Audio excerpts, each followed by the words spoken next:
in depth and going on to find out both sides. And so we all would have opinions about that. We all would have opinions about what happened in New York. We all would have opinions about what happened here in Cleveland to the 12-year-old young man. And my heart just bleeds for that family, having 4 sons. And a 12-year-old, I mean, he looked tall in the pictures. I didn't see him, but he was in elementary, 6th grade. And so regardless of the circumstances, my heart goes out to that family. 12. I have shoes older than 12 years old. Shirts older. I mean, the life gone. And so we can go to that. We can go back to Trayvon Martin. If we want to keep going, we can go back. There was a man just recently looking at found hung on a swing set in South Carolina. It would happen the same time as what happened in Ferguson. So a lot of attention was not paid to him. We go back to, all of the instances. We go back to Rodney King. We can go back to Martin Luther King. We can go back to Selma, Alabama. We can go back and back and back. But today we want to talk about Black Lives Matter. And although we could all say something, I've been given that opportunity today. And so I started looking at that topic. I said Black Lives Matter. So from what perspective would I talk to you today? And as I look at that, I said, well, I am a black man. I am a black man. I do feel the things that you feel. I do feel the oppressions that are in this world. I still understand that things are not as equal as people would like them to believe. I understand we have an African American in the White House, but I still understand that a black man with a degree is put on the same level as a white man with a high school education. I still understand that.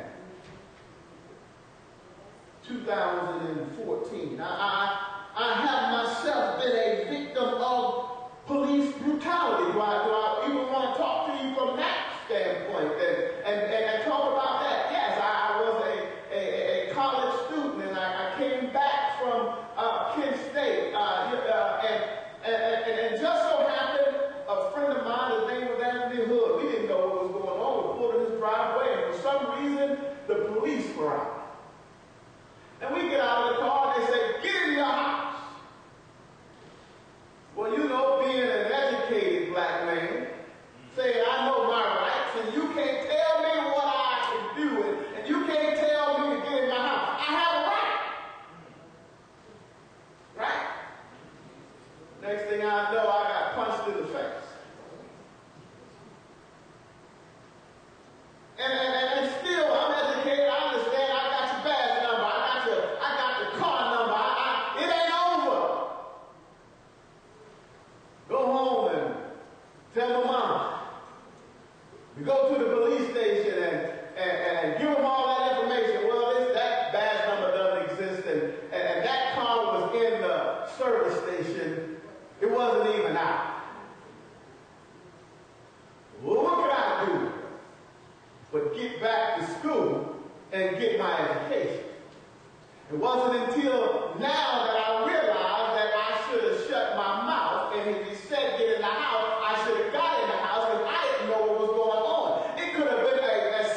police officers who have been killed in action.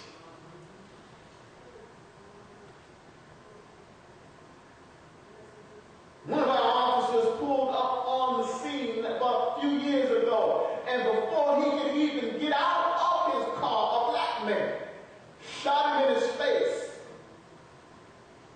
We had to go talk to his mom. I can speak to you from that aspect. I can speak to you from being a community activist, protesting for change. It's wrong. From college on, protesting on campus, wearing my black glove in the parade. There is no homecoming in South Africa. Free Nelson Mandela. That was before he was let out of prison, and we were protesting on campus. We were marching on campus. One time we even circled the president's house, and I found out later they had snipers in the bushes and just wanted us to approach his house. Had a meeting with the president of the university, and he looked me and my roommate, Kevin McIntyre, who was the president of Black United Students, and I was the president and vice president, and he said, "You do want to graduate, don't you?" Which let us understand that even though we were protesting, he still had our diplomas, the reason why we were coming in our hands. So it meant that, look, we better fight another day and get our diplomas. One time I came on campus after that was over with, and after I had graduated, and he looked at me and picked me out of the crowd and said, "What are you doing on this campus?" And community activists, protesting for change. I've been there. But I can speak to you as a politician, as a councilman, as someone who sat at the table and made change happen. Someone who sat at the table and saw issues about our African American community come to the table and get dismissed. Until somebody said, "Hey, wait. No, that's important. It may not be important to you, but that's important to me. Let's talk about that." A lot of us don't even understand that if you don't have somebody at the table, all the protests in the world. I can talk to you as a business owner. I've been a business owner for 22 years. I own my own business, and to speak to it from the perspective of the riots and the fires and all of that. And hey, wait. I built this business. What gives you the right to burn it down? Screaming, "No justice, no peace." What about my business? What about the justice that I deserve from you who burned my business down?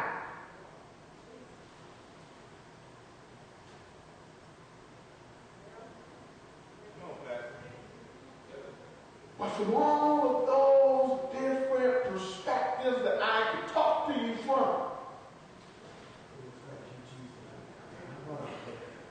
I'm a pastor. I chose to stop being a businessman. I chose to stop pursuing political desires